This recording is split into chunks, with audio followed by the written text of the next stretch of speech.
I didn't know I always wanted to affect change. I was actually a part of the problem growing up because I conformed to the social norms within my community. I grew up on the south side of Chicago, and in my community, it was a lot of gangs, violence, drugs, and money.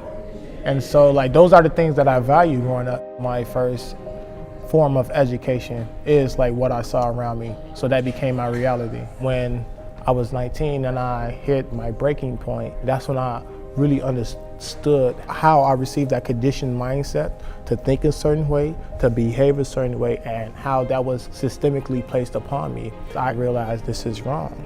It needs to change. And if I'm able to change, I know others like me are able to change. I became a member of the National Council of Young Leaders because I want to affect change within the youth.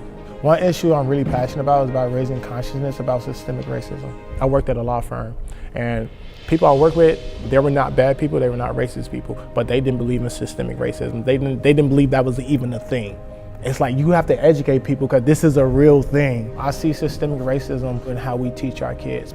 We have to educate our kids in a creative new way, and so we have to change the way our government and systems work. Civic engagement is just having pride in your community. You go to any downtown area in the big cities, you're gonna probably see a garbage can on every corner. It's gonna look beautiful. And I know in my community in Chicago, it's trash everywhere. We got vacant lots. So if you see that much despair in your neighborhood, that imagery is telling the kid that you are worthless because it's nothing in your community. If you do civic engagement and put in garbage cans, or you rebuild your own community, you begin to take a sense of pride in your community. And when somebody drops something, you're like, boy, pick that up.